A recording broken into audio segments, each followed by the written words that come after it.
The most important week of 2025 is just around the corner. What do I expect for the Bitcoin price to behave over the next following days, next week, and of course until the end of this year?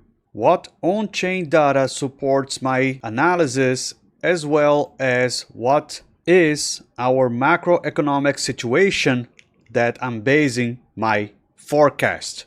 What's up everybody, welcome to Bitcoin Predator, hit the like button and subscribe.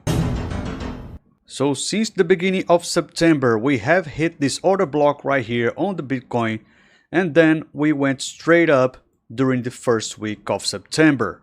And just like I explained on my previous video, although everyone believes that September is a bearish month, I'm also considering that September is actually going to be a bullish month like we have seen many times before. And I'm going to explain in this video why I believe that there is a slight chance for September to be bearish, but a higher chance to be actually bullish. The first data that I want to talk about is the M2 global liquidity as well as the M2 growth rate. As you can see, since this time right here at around September 14, the M2 global liquidity has not reached a new all-time high. And it seems like it is actually losing momentum.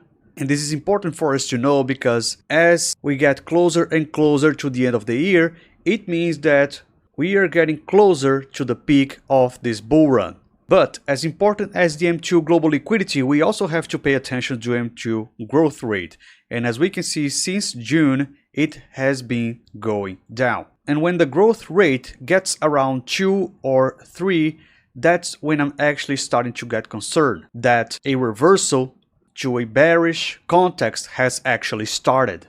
But until then, the fact that the M2 growth rate is going down, it actually confirms that the liquidity index is actually losing its momentum. And all of that we can confirm by looking at the Bitcoin price behavior, in which it's still struggling to hit the next all-time high.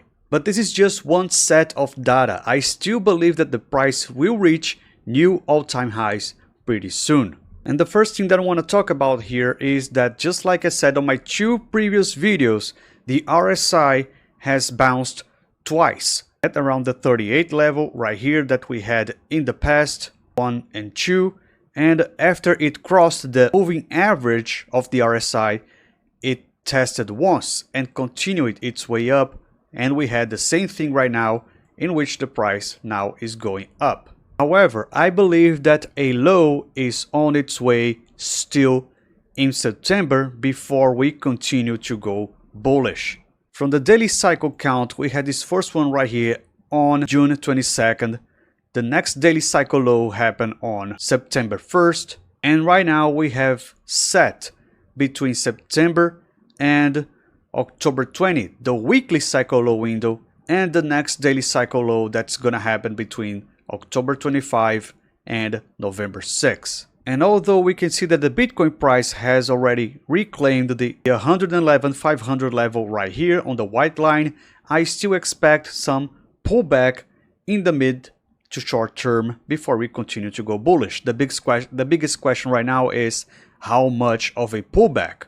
You can see that the DSS is already above the 80 level, and I expect the DSS to cross back again and is going to confirm the next weekly cycle low right here. And if we zoom in a little bit to the beginning of September, we got this order block already filled. So we can take this out of the way for our next analysis. We already see right here that this level at 113 got already a break of structure, confirming a bullish momentum. So the first level that I expect that Bitcoin price will reach a pullback will be right here at around 112,800 and 112 level. But I wouldn't be surprised if I see the Bitcoin price reaching as further as the 110 and 109 level.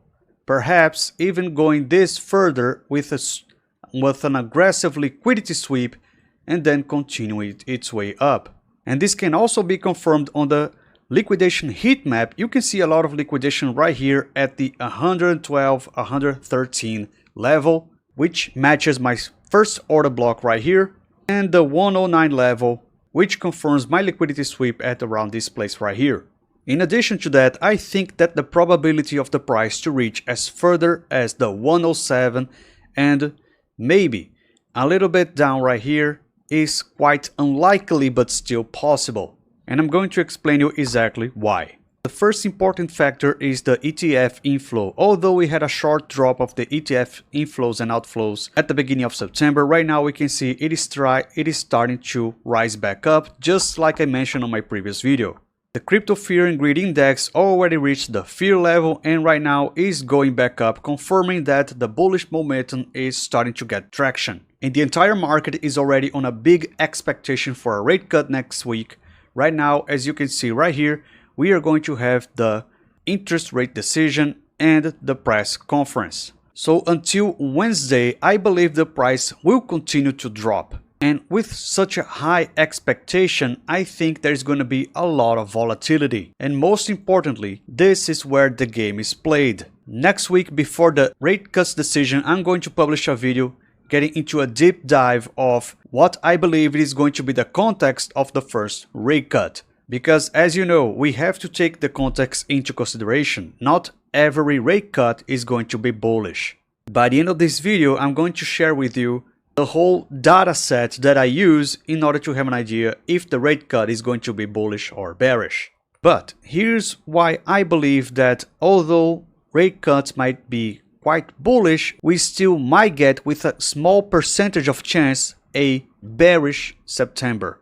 Because if you take a look at normalization cut and recession cut, the first month is actually a little bit bearish. I don't take into account the panic cut because I don't think it's going to have any major global event, just like we had in COVID. So this is why I believe that we are right now at the 116 level, and I think the price will drop at least to the 112, who knows, a little bit further to 110. But until the end of September, I still think we are going to get as further down as the 106, which might be actually a drop of around 1.47%. And just like I said, the first month of the rate cut might be actually bearish. But right after that, and this also going to confirm the fact that we had a weekly cycle low before starting October, and we are going to get back up with full force. And just like I mentioned on my previous videos, the 105 level to me is the level that I believe that once we break below it and we had a candle close below that level, that to me is a change of structure. We will switch bearish. But I don't think this is going to happen right now. We are still going to get the blow off top, as we can see right here on all analysis that I made. So although I think we are still quite close to the end of the year and the beginning of the next bear run, yeah, I still think we are going to have a new all-time high for Bitcoin. And the last time we had a such behavior of a double bottom with a strong weekly cycle low right here was exactly at the beginning of the year during the Liberation Day. And I start to notice that the price pattern that we have right now at the top is quite similar to the one that we had at the beginning of the year. So that's why, although we're gonna have a short drop, I expect also that because of that and all the other analysis that we just made, the price will go back up. So tell me what you guys think in the comments. Thanks for watching. See you on the next video.